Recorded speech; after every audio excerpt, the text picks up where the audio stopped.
Good morning to all. Today we are going to see about the antennas introduction.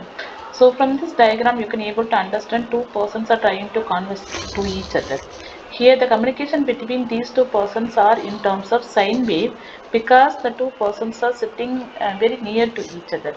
If suppose assume that these two persons are moves far away from one another, what will happen? The sound wave cannot able to travel to a long distance as it is propagated or it is truncated or disturbed when it travels through a long time. So there is a need for the device to convert the recovered information signal into electromagnetic wave which can able to transfer to a long distance. That device it is called as antenna. So here what is antenna?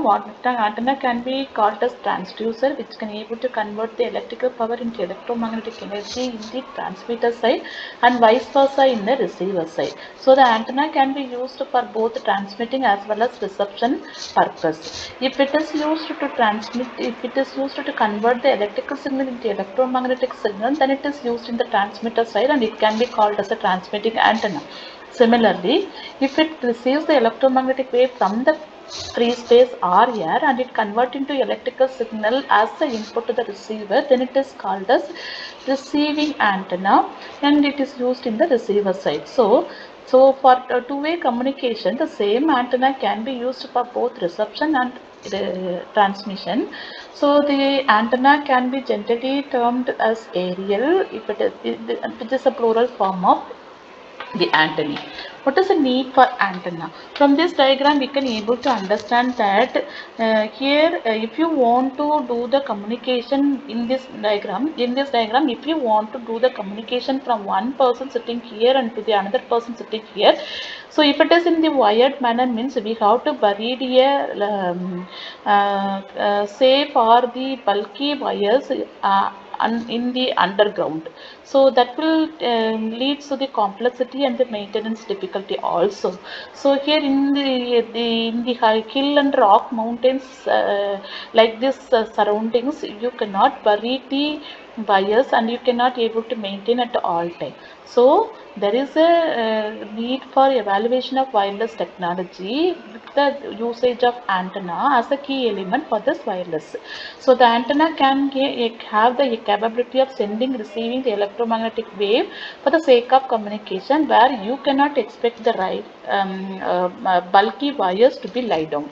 So here this diagram which explains clearly about the difference between the guided and the unguided medium. So here this is a two-wire parallel transmission line. Here these arrows inside this two-wire parallel transmission line explains that there is no change in the velocity of the propagation of the charge carriers through this. Since it is a guided medium, there is no disturbances and the electrons will flow freely with the uniform velocity up to this point.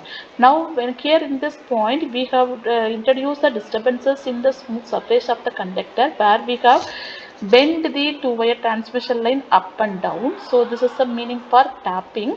So up to this point this is called as guided wave. After this is a free space or open. So whatever the electrons flow inside this two-wire transmission line will be transferred into the unguided propagation through this free space or open air, which is called as the radiated power. So when you want to do the radiation of electromagnetic wave, two things we have to do. One is we have to change the velocity of the charge carrier which is passing through the guided medium, and the another one is we have to disturb the smooth surface through which the electrons can pass, right? So it can be bended, or it can be twisted, or it can be terminated.